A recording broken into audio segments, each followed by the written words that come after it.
Halo, saya berharap Anda berada dalam kondisi yang baik-baik saja, tubuh, jiwa, dan roh kita. Kita semua paham, kita saat ini berada di dalam sebuah situasi yang penuh ketidakpastian. Tidak jelas kapan semua ini akan berakhir, dan kalaupun berakhir, kondisi seperti apa yang ada di depan sana.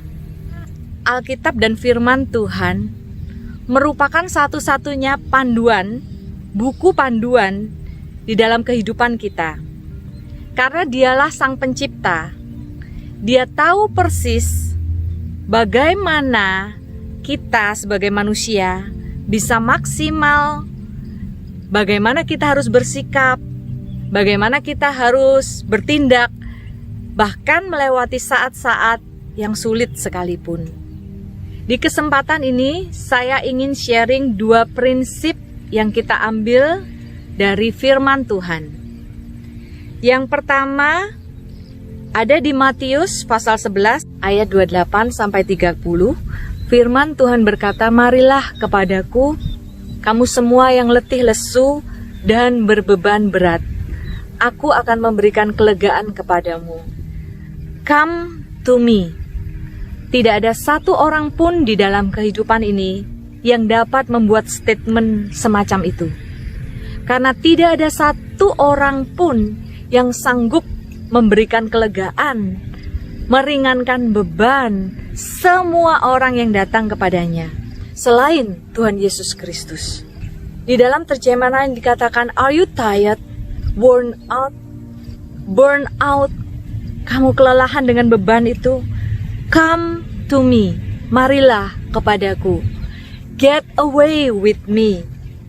Tetapi firman Tuhan tetap sama.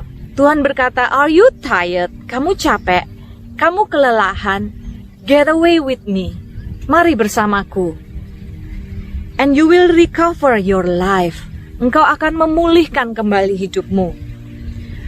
I will show you how to take a real rest. Aku akan tunjukkan kepadamu bagaimana mendapat istirahat yang sesungguhnya. Firman Tuhan bahkan berkata di ayat tersebut, "Watch how I do it." Yesus berkata, "Walk with me and walk with me and watch how I do it."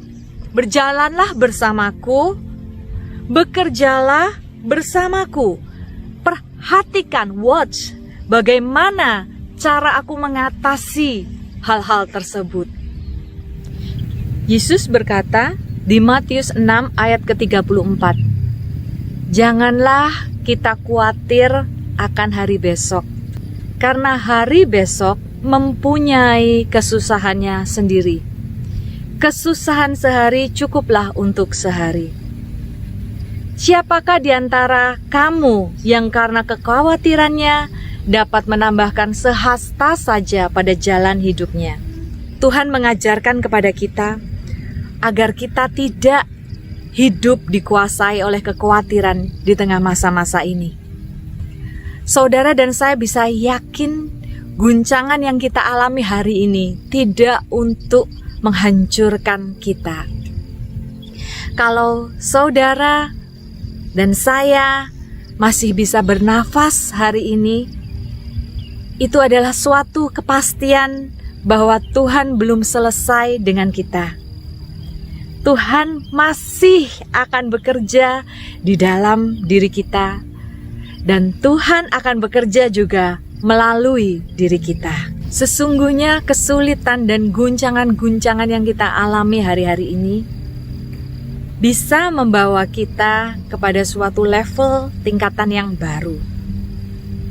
Karena ini waktunya di mana kita tidak menoleh lagi ke belakang kepada hal-hal yang pernah berhasil di dalam kehidupan kita, cara-cara yang sama yang biasa kita lakukan.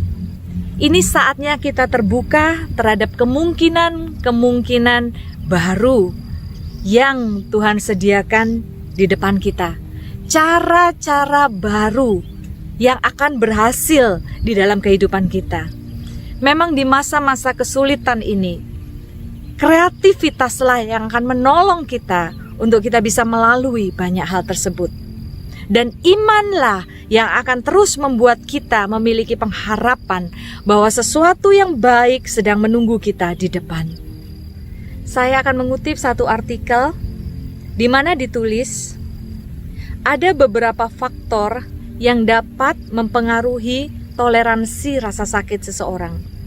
Dikatakan depresi dan kecemasan dapat membuat seseorang lebih sensitif terhadap rasa sakit. Di saat-saat yang sulit ini, banyak orang menjadi sangat sensitif. Semua kejadian yang menyakitkan tersebut hanyalah merupakan satu cuplikan atau satu episode dari rencana Tuhan untuk membuat kehidupan kita menjadi lebih baik. Sebab itu, jikalau Anda mengalami kesulitan-kesulitan dan rasa sakit tersebut, jangan biarkan hal-hal yang buruk tersebut membuat kita juga menjadi buruk. Tetapi izinkan Tuhan bekerja melewati kesulitan-kesulitan tersebut. Kalau Anda mengalami hal-hal yang membuat Anda stres, depresi, cemas, jangan larut di dalamnya.